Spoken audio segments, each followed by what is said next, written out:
आमदारांच्या गाडीवर fancy plate, नियम फक्त सामान्य जनतेसाठीच का? नागरिकांचा संतप्त सवाल. रस्ते वाहतूक मंत्रालयाने सर्व प्रकारच्या वाहनांना हाय सिक्युरिटी रजिस्ट्रेशन प्लेट बसवणे अनिवार्य केले आहे. सामान्य नागरिकांनी ही प्लेट न लावल्यास किंवा फॅन्सी नंबर प्लेट वापरल्यास पोलीस व ट्रॅफिक विभागाकडून तात्काळ गाडी अडवून मोठा दंड वसूल केला जातो. मात्र दुसरीकडे अनेक आमदारांच्या आणि लोकप्रतिनिधींच्या गाड्यांवर अजूनही सर्रास फॅन्सी नंबर प्लेट्स आणि आमदार असे बेकायदेशीर फलक दिसून येत आहेत. नियम फक्त सर्वसामान्यांसाठीच असतात का? आमदारांना कायदा लागू नाही का? असा संतप्त सवाल आता जनतेतून विचारला जात आहे.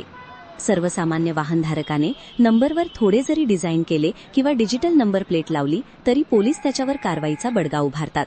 परंतु लोकप्रतिनिधींच्या गाड्यांवर दादा, भाऊ, साहेब अशा टाईपमध्ये लिहिलेले फॅन्सी नंबर स्पष्ट दिसत असतानाही त्यांच्यावर कारवाई करण्याचे धाडस प्रशासन दाखवत नसल्याचे चित्र आहे.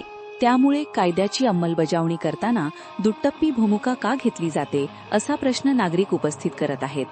वाहतूक पोलिसांनी कोणत्याही दबावाला बळी न पडता नियमांचं उल्लंघन करणाऱ्या लोकप्रतिनिधींच्या वाहनांवरही कठोर कारवाई करावी अशी जोरदार मागणी आता सर्वसामान्यांमधून जोर धरत आहे.